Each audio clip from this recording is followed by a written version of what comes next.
I think it is possible for ordinary people to choose to be extraordinary.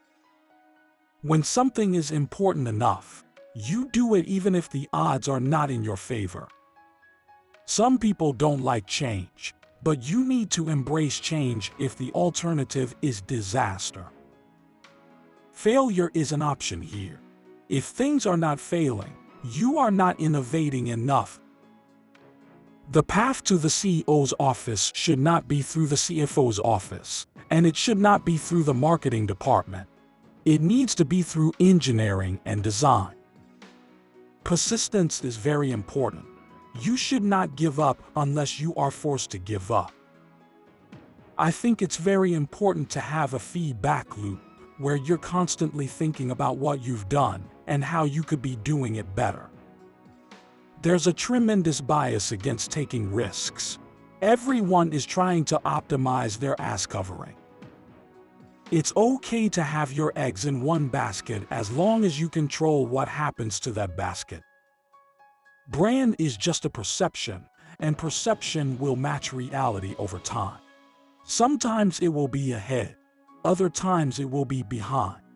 But brand is simply a collective impression some have about a product. I don't think it's a good idea to plan to sell a company.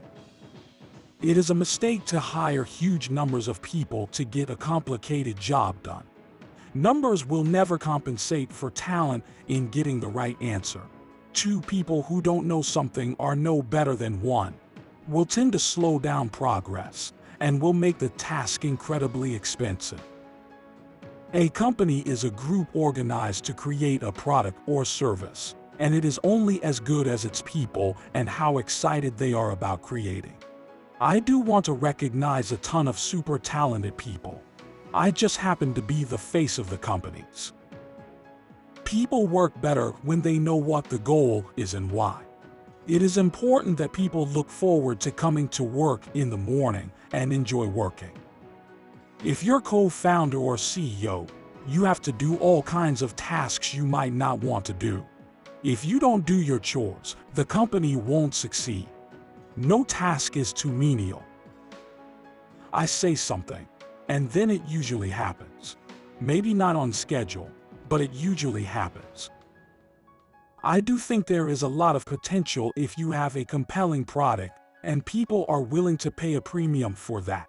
I do think there is a lot of potential if you have a compelling product, and people are willing to pay a premium for that. I think that is what Apple has shown. You can buy a much cheaper cell phone or laptop, but Apple's product is so much better than the alternative, and people are willing to pay that premium. I don't spend my time pontificating about high-concept things. I spend my time solving engineering and manufacturing problems.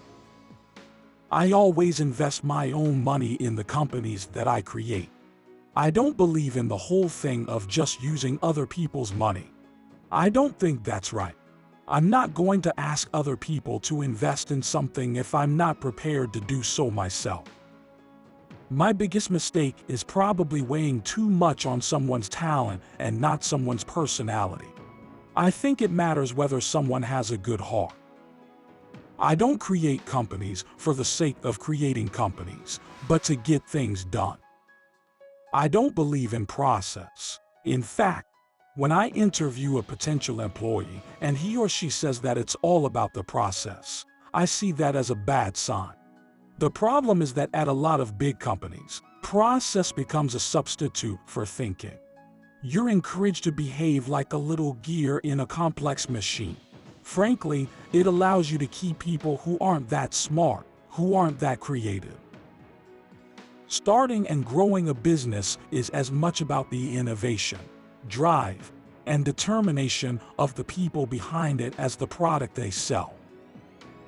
The first step is to establish that something is possible.